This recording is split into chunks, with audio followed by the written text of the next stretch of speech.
5 leyendas argentinas para tener de fondo mientras dormís, trabajas o estudiar. 1. El subte fantasma de la línea A. Dicen los empleados del subte que hay algo que el tiempo no logra enterrar, aunque lo tape con polvo, cemento y años de silencio. En los túneles viejos de la línea A, la primera línea de subterráneos de Buenos Aires, donde los vagones de madera crujían y olían a historia, aún se oyen cosas que no tienen explicación. Corría el año 1933, cuando un motorman llamado Rodolfo Ibarra desapareció sin dejar rastro. Era un tipo callado, puntual, obsesivo con su trabajo. Aquella noche le tocaba el último servicio. El tren debía salir de Plaza de Mayo hacia Primera Junta a las 23:47. Pero el convoy nunca llegó. Cuando los inspectores bajaron a los túneles, hallaron los rieles mojados como si hubiera llovido bajo tierra. El tren no estaba. Ni Rodolfo, ni sus 5 pasajeros. Solo encontraron una lámpara titilando en la oscuridad. Cuentan que desde entonces, a veces, cerca de las 12 de la noche, se escucha el chirrido de un tren antiguo, aunque esa línea hace rato usa formaciones modernas. Los trabajadores lo llaman el tren de los perdidos. Algunos lo vieron pasar sin conductor, con luces amarillas pálidas y rostros pegados a las ventanas, pero cuando el tren se detiene, no hay nadie. Un empleado de limpieza, Martínez, juró que en la madrugada subió por error a uno de esos vagones viejos. Dijo que el aire era pesado y que el olor a humedad era insoportable. En uno de los asientos, una mujer vestida de época le sonrió. ¿Hasta dónde va, señor?, le preguntó. Martínez balbuceó algo, pero la mujer solo inclinó la cabeza. Cuando el tren frenó, él bajó corriendo y se dio cuenta de que el reloj de la estación marcaba 1933. Despertó en el suelo del túnel, rodeado por sus compañeros. Dicen que desde esa noche no volvió a ser el mismo. Los conductores veteranos afirman que si escuchas el silbato de un tren viejo cuando ya cerraron el servicio, no hay que mirar hacia el túnel. Porque si ves los ojos del motorman, él te va a confundir con uno de los suyos y te va a llevar con él. 2. La niña de la curva del Uritorco. La ruta que une Capilla del Monte con San Marcos Sierras, en Córdoba, se pierde entre cerros y eucaliptos. De noche, cuando la neblina baja del Uritorco, el camino parece un pasillo hacia otra dimensión. Allí se cuenta la historia de la niña de la curva, una leyenda que los lugareños juran haber visto más de una vez. Todo comenzó en 1997, cuando una familia regresaba de un asalto en el campo. Iba por la ruta 38, de madrugada, cuando el auto se les cruzó una nena vestida de blanco. El padre giró el volante y terminaron en la banquina. Cuando bajaron, no había nadie. Solo un zapato pequeño, mojado por el rocío. Los policías buscaron durante horas, pero no encontraron rastros. Alguien recordó que 20 años atrás, en ese mismo punto, una chica de 12 años había muerto atropellada por un camión cuando iba a la escuela. Desde entonces, camioneros, turistas y vecinos aseguran que, al doblar esa curva, ven a la nena parada al costado del camino, descalza, con el pelo cubriéndole la cara. Si el conductor no frena, el vehículo se apaga solo. Si frena y baja la ventanilla, la niña se acerca y dice una sola frase. No cometas mi error. Un taxista de Córdoba, don Aguirre, contó su encuentro con la niña en una entrevista radial. Aseguró que la subió creyendo que era una chica perdida. Le indicó una dirección, pero cuando él llegó, la puerta de atrás estaba abierta y el asiento, completamente seco, aunque llovía cántaros. Esa dirección llevaba a un cementerio. Y en una lápida vieja, bajo una cruz oxidada, estaba escrito, Lucía G. 1985-1997. La niña de la curva muchos dicen que no se trata de un fantasma cualquiera. Que el Cerro Uritorco, con sus historias de luces y portales, distorsiona el tiempo y deja ecos humanos atrapados. Sea lo que sea, los locales tienen una regla. Cuando pasás por esa curva, tocar bocina 3 veces. Es un saludo. O una advertencia. 3. El payaso de las cloacas de Rosario. A principios de los 2000, en los barrios del sur de Rosario, los chicos jugaban en la calle hasta tarde. Pero hubo un verano en que los padres empezaron a encerrarlos antes de que cayera el sol. Algo estaba pasando. Se hablaba de un payaso que aparecía en las bocas de tormenta, ofreciendo caramelos y juguetes rotos. Nadie sabía su nombre, pero los vecinos lo apodaron Chimichurri, porque según decían, el olor que dejaba era áureo, como a carne podrida y vinagre. Las primeras desapariciones se atribuyeron a secuestros comunes. Pero una noche de 2003, un grupo de chicos de la Villa La Tablada aseguró haber visto una mano enguantada salir de una alcantarilla. Tenía globos atados al brazo. La policía no encontró nada, salvo huellas embarradas con forma de zapatos grandes, como de payaso, y rastros de pintura blanca en las paredes de los desagües. En 2005, un operario de agua santafesina se metió a revisar una cañería colapsada y nunca volvió a salir. Su compañero declaró haber escuchado una risa metálica rebotando entre los túneles. Las autoridades sellaron las entradas. Pero de noche, los vecinos siguen escuchando risas lejanas y golpes bajo las tapas del alcantarillado. En 2012, un grupo de jóvenes urbanos, que hacían exploraciones nocturnas, bajó con cámaras a los túneles de Rosario. Lo que encontraron se volvió viral durante unas horas antes de que el video fuera eliminado. Se veía una figura pintada con colores desvaídos, los ojos negros, y una voz que decía: ¿Quieres jugar conmigo, nene? Un periodista local, Eduardo Ferrer, investigó la historia y descubrió un expediente cerrado de 1989. Un payaso llamado Horacio Chimó Luján, que trabajaba en cumpleaños infantiles, había sido denunciado por secuestro de menores. Fue arrestado, pero escapó en una fuga masiva de presos durante una inundación, y su cuerpo nunca apareció. Los rumores dicen que se escondió en los túneles, viviendo entre los desechos, alimentándose de ratas y carroña. Y que su risa todavía se oye cuando llueve fuerte y el agua sube. Los rosarinos lo saben. Si ves una tapa de alcantarilla moviéndose sola o escuchas el sonido de un globo desinflándose bajo tus pies, no te asomes. Porque Chimichurri siempre espera que alguien lo mire. Y cuando eso pasa, nunca vuelve a verse la superficie. 4. Leyenda del lobizón.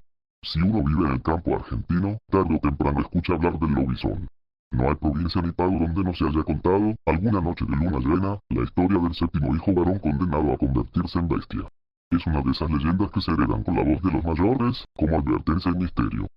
Porque el lobizón, dicen, no es del todo hombre ni del todo animal, sino la mezcla maldita de los dos, y anda penando en los caminos cada vez que la luna se vuelve redonda y blanca como una hostia. Los viejos decían que el séptimo hijo varón, si no era bautizado por el presidente o un padrino especial, estaba condenado por el mismísimo diablo. Que al llegar la medianoche del viernes, sobre todo si había luna llena, el muchacho empezaba a retorcerse y su cuerpo cambiaba. Los huesos crujían como ramas secas, la piel se cubría de pelos negros, los ojos se volvían amarillos y los dientes largos como los de un perro cimarrón. En cuestión de minutos, el muchacho desaparecía y en su lugar quedaba el lobizón, un ser ágil, de olor fuerte, mitad hombre mitad lobo, que corría por el monte buscando lo que no podía tener: descanso y perdón. Algunos decían que el lobizón era un alma en pena, otros que era castigo de Dios. Pero en el campo, las madres cuidaban de no tener 7 varones heridos, por miedo a criar a uno de esos condenados. Si el destino no daba otra opción, el presidente debía apadrinar al chico, costumbre que con los años se volvió ley en nuestro país. Sin embargo, antes de eso, muchas familias se escondieron al séptimo hijo o lo entregaron a algún cura, temerosas de que, al llegar a la adolescencia, el muchacho empezara a mostrar señales del mal. La transformación, contaban, no siempre era completa. Algunos lobisones conservaban rasgos humanos, los ojos tristes, las manos huesudas, la voz ronca. Otros se volvían bestias por completo, con hocico y garras. Y aunque su cuerpo fuera de animal, su mente seguía cargando con el sufrimiento del hombre que fueron. Por eso el lobizón no ataca sin motivo. Su andar es de pena y hambre, buscando alivio que nunca llega. Se alimenta de carroña, de animales muertos o nacidos muertos, de los restos que el hombre deja. Y cuando encuentra una casa, ronda alrededor, husmeando, llorando con un gemido que llena el alma. En el litoral argentino, especialmente en Corrientes y Entre Ríos, se cuenta que el lobizón no solo busca comida, sino también redención. Hay noches en que se le oye llorar como si rogara por un fin. En esas madrugadas, los perros se alborotan, ladran sin parar y luego callan todos al mismo tiempo. Ese silencio repentino es señal de que el lobizón anda cerca. El que tiene coraje puede salir con un cuchillo bendecido o con una bala marcada con cruz, porque solo así se lo puede ahuyentar. Pero pocos lo hacen. La mayoría prefiere cerrar puertas, rezar un rosario y esperar que la bestia pase de largo. Los más antiguos aseguran que su mal empieza desde la cuna. El séptimo hijo suele ser flaco, pálido, de mirada extraña. Los animales lo rehuyen, las gallinas no picotean cerca de él y los perros le gruñen aunque los acaricie. Crece silencioso, solitario, con un aire triste que nadie entiende. Cuando llega la adolescencia, comienzan los síntomas. Fiebre sin causa, pesadillas, el cuerpo que arde sin motivo, y un deseo irrefrenable de salir al monte cuando hay luna llena. Es entonces cuando el alma del lobizón se despierta y la maldición cumple su destino. En los pueblos del interior se contaba que el lobizón nacía a medianoche, entre el viernes y el sábado, y que su transformación duraba hasta el canto del primer gallo. Durante esas horas, era dueño de la noche. Corría por los caminos polvorientos, saltaba cercos, destrozaba gallineros y revolvía cementerios. Porque otro de sus hábitos era alimentarse de huesos y carroña. Los viejos, para protegerse, echaban agua bendita alrededor de la casa y dejaban una cruz de palma detrás de la puerta. Si el lobizón pasaba y veía la cruz, seguía de largo, gruñendo bajito. Una de las historias más recordadas es la del lobizón de San Roque, en Corrientes. Dicen que allá por los años 30 vivía una familia muy pobre, con 7 varones. El más chico, llamado Aniceto, era distinto a sus hermanos, callado, ojeroso, con los ojos del color del barro. A los 14 años empezó a tener ataques raros. Se despertaba a los gritos, decía que escuchaba un llamado desde el monte. Una noche, con luna llena, desapareció. Los perros del barrio se volvieron locos y el aire se llenó de un olor a bicho muerto. Al amanecer, lo encontraron desnudo y cubierto de sangre, dormido al pie de una cruz.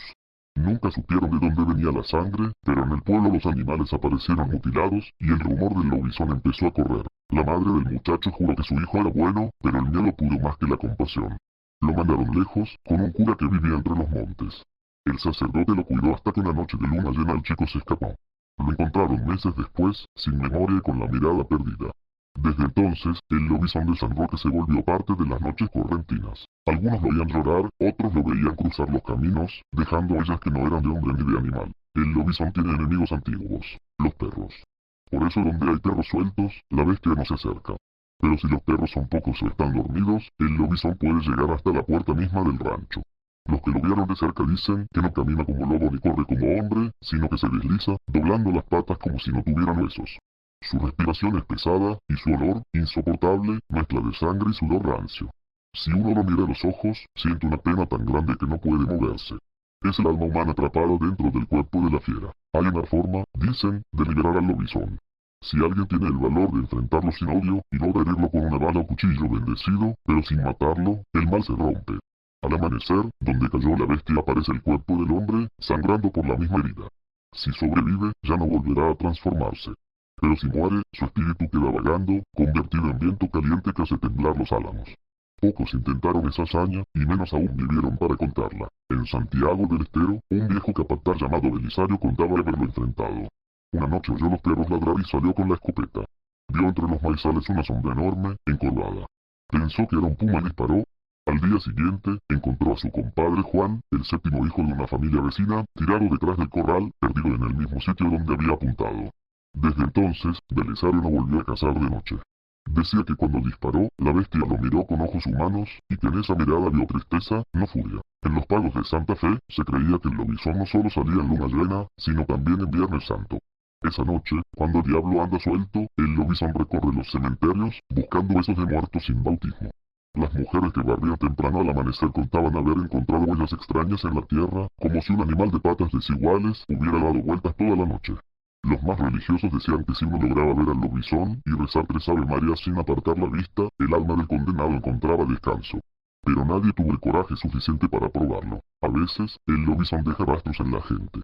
Quienes lo han visto aseguran quedar enfermos, con fiebre y pesadillas. Algunos pierden la voz, otros el sentido del tiempo. Dicen que el mal se pega como una sombra que te sigue.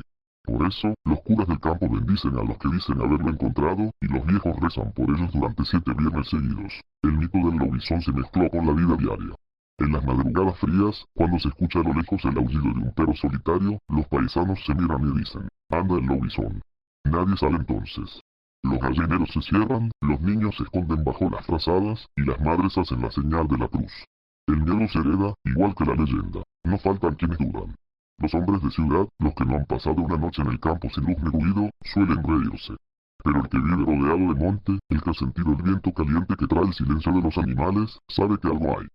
Porque el lobizón no es solo una criatura, es la culpa del hombre, la parte salvaje que todos llevamos adentro y que de vez en cuando quiere salir. En algunas regiones lo confunden con otros seres. El lobizón del Paraguay, el lobo hombre del Brasil.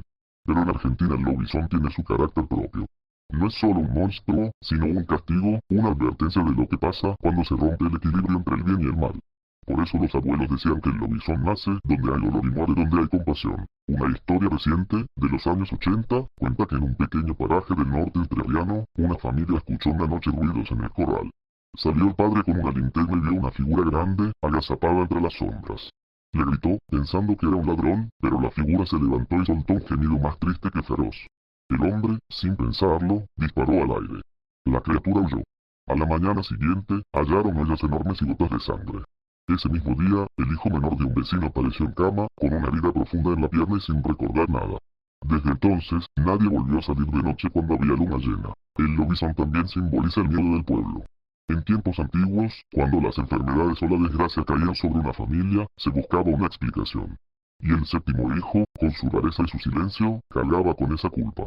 Así, el mito servía para entender lo incomprensible, para ponerle rostro al mal. Pero con el tiempo, la leyenda se volvió parte de la identidad rural, una historia que se cuenta al calor del fuego, entre mates y sombras, como advertencia y compañía. Hoy, cuando la luna se alza sobre los campos y los perros callan de golpe, todavía hay quien se persigna. Porque aunque los años pasen y las ciudades crezcan, el lobizón sigue siendo el mismo. El hombre castigado por un destino que no pidió, condenado a vagar entre la culpa y el deseo. Y en el fondo, todos saben que no hay que tentar a la noche, ni reírse de lo que los viejos dicen. Porque en el campo argentino, las leyendas no mueren, solo cambian de forma y siguen caminando bajo la luna. Así, generación tras generación, el nombre del lobizón sigue vivo. Los niños crecen escuchando sus historias, los ancianos lo recuerdan con respeto, y el viento del monte lleva su lamento en las madrugadas de luna llena. Puede que nadie lo haya visto del todo, pero todos lo sienten cerca cuando el silencio se vuelve pesado y los perros dejan de ladrar. Entonces, el miedo se hace antiguo, como la tierra misma. Y en algún lugar, entre los caminos de polvo y las sombras del monte, el lobizón sigue corriendo, buscando lo que el destino le negó, el perdón y la paz. ¿Querés que te lo prepare en formato PDF tipo libro folclórico, con las 2 leyendas completas, en texto limpio, para guardar e imprimir? Puedo hacerlo enseguida. 5. Leyenda del pombero. Dicen los viejos del monte que el pombero no se deja ver, pero se hace sentir. Que anda cuando el sol se esconde, caminando despacio, con las manos atrás, silbando bajito como quien no quiere despertar a los grillos. Es el dueño de los senderos y el protector de los bichos del monte, aunque también puede ser el demonio disfrazado si uno no le tiene el respeto que merece. En los pueblos del norte, allá por Misiones, Corrientes y el Chacó, se cuenta que su sombra se mezcla con la noche. Que cuando el aire se vuelve espeso y los perros no ladran, es porque el pombero anda cerca. Nadie sabe de dónde viene ni quién lo vio primero. Algunos dicen que nació del corazón mismo del monte, otros que fue un hombre castigado por burlarse de los espíritus, y otros más viejos aún aseguran que es un hijo de la tierra y el viento, nacido cuando los primeros guaraníes caminaron descalzos entre los lapachos. Sea como sea, el pombero existe para los que viven entre los árboles y la tierra roja. No hay peón ni changarín que no haya sentido alguna vez su silbido entre las ramas, o su sombra pasar ligera detrás de los troncos. Porque el pombero tiene la costumbre de espiar a los hombres, sobre todo los que faltan al respeto del monte. Si alguien corta un árbol sin pedir permiso, si mata a un pájaro por puro gustoso y se burla de los espíritus, tarde o temprano el pombero se encarga de darle su merecido. Dicen que es petizo, de piernas cortas y cuerpo ancho, con una barba larga y negra que le cubre casi toda la cara. Sus ojos, chiquitos y brillantes, se mueven rápido, como si siempre estuviera calculando algo. Nadie sabe con certeza cómo es su voz, pero todos reconocen su silbido. Es un sonido suave, triste, casi como el canto de un ave lejana, pero cuando se escucha muy cerca, uno siente que la sangre se le enfría. Porque si el pombero silba bajito, es que está lejos. Pero si silba fuerte, es que lo tenés al lado. Los guaraníes lo llamaban Cara y Tiaré, el señor de la noche, y lo respetaban tanto que antes de dormir dejaban en la puerta un poco de tabaco o miel para tenerlo contento. Porque el pombero es como el monte. Si lo tratas con cariño, te protege. Si lo ofendes, te persigue. Muchos campesinos aún hoy, al caer la tarde, dejan un poco de caña o tabaco sobre un tronco por si el pombero pasa. Y más de uno jura que, al amanecer, lo dejado ya no está, como si una mano invisible lo hubiera tomado. El pombero puede aparecer de muchas formas. A veces se lo ve como un hombrecito cubierto de hojas y barro, otras como una sombra sin rostro.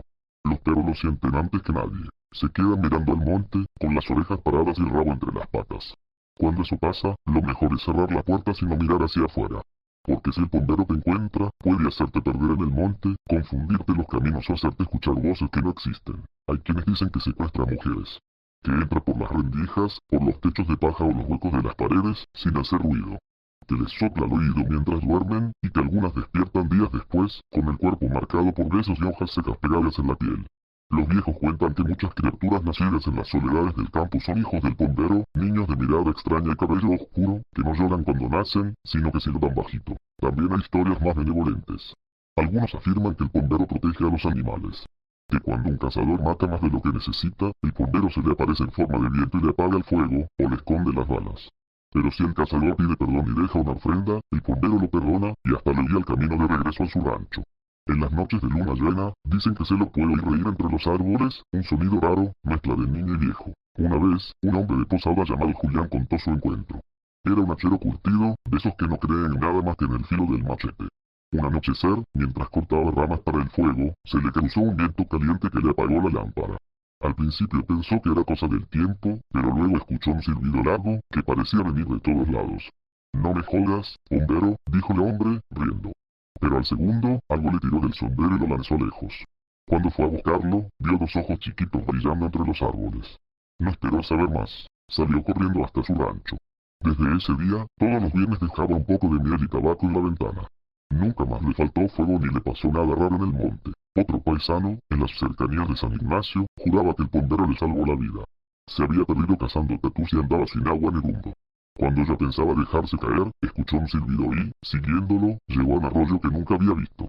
Bebió, descansó, y cuando quiso volver a buscar el camino, el arroyo había desaparecido. Dicen que el bombero, cuando quiere ayudar, se disfraza de ángel de sombra buena y guía a los que se pierden con corazón sincero. No todos tienen tanta suerte. En Itaqui contaban de un joven que se burló del bombero diciendo que era puro cuento de viejas. Esa misma noche salió a buscar leña y no volvió más. Días después lo encontraron enredado entre ramas, con la mirada perdida y las manos llenas de tierra. Decía cosas sin sentido, que había visto a un hombrecito que le soplaba al oído y le prometía mostrarle el corazón del monte. Nunca volvió a ser el mismo. En el pueblo, desde entonces, nadie se atreve a negar al bombero en voz alta. También hay quien asegura que el bombero tiene su propio idioma, un silbido que los animales entienden. Por eso, cuando en los ranchos los perros y gallinas se inquietan sin razón, las abuelas dicen, es el bombero que anda hablando con los bichos. Hay noches en que los caballos se sueltan solos o las vacas se pierden sin abrir el portón. Nadie los ve salir, pero a la mañana aparecen lejos, como guiados por alguien invisible. El bombero no tolera la soberbia. Si alguien entra al monte gritando tirando piedras, él se encarga de que se pierda, aunque conozca el camino de memoria. Los hombres viejos aconsejan siempre pedir permiso antes de cortar una rama o encender fuego en medio del monte. Se dice que basta con pronunciar unas palabras humildes pidiendo permiso al dueño del lugar. Los que lo hacen regresan siempre sanos y salvos. En la Semana Santa, muchos evitan ir al monte. El bombero, dicen, se vuelve más activo en esos días.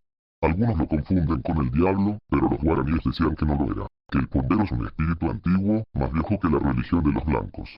A veces castiga, pero también protege a los humildes. Y cuando un chico se pierde, no siempre hay que temer lo peor.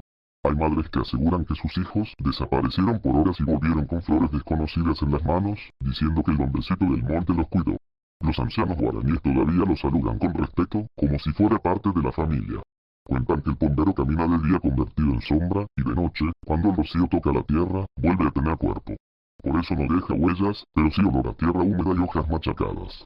Si en una noche sin viento oís ese perfume, lo mejor es cerrar los ojos y no mirar atrás. Algunos dicen que el bombero guarda el secreto del monte, que sabe dónde nacen los arroyos y dónde duermen los jaguares, que conoce el nombre de cada árbol y que puede hablar con la lluvia. Otros aseguran que su silbido es un llamado, una advertencia. Si lo escuchas 3 veces, mejor rezar y no salir de la casa. Hay mujeres que juran haber sentido su aliento tibio en la nuca y hombres que escucharon su risa sin verle la cara. Pero también hay agradecidos. En Apóstoles vivía una anciana que cada tarde dejaba una tacita de caña y un trozo de pan cerca del horno. Decía que el bombero la visitaba cuando el sol se dormía y que gracias a él nunca le faltó leña ni alimento. Los vecinos se reían, pero una vez, cuando la mujer cayó enferma, olvidaron dejar la ofrenda. Esa noche, todos los perros del barrio aullaron hasta el amanecer y las cosechas se helaron sin razón. Desde entonces, nadie volvió a burlarse. El bombero no es malo, dicen, sino justo. Se enoja con los que abusan, pero protege al que vive con respeto. Por eso los campesinos le temen y lo veneran al mismo tiempo. Y así, generación tras generación, el nombre del bombero sigue vivo como un eco del monte. Cada tanto, algún viajero escucha su silbido entre los árboles y aunque diga que no cree, apura el paso y evita mirar atrás. Porque el bombero, cuando no se lo respeta, se deja sentir. Y cuando se lo honra, el monte mismo parece sonreír. Por eso, hasta hoy, en las noches de calor, cuando el aire se espesa y el canto de los grillos se apaga, los viejos recomiendan no hablar en voz alta ni reír demasiado fuerte. Porque el bombero anda escuchando, y nunca se sabe si su silbido será una advertencia o una promesa.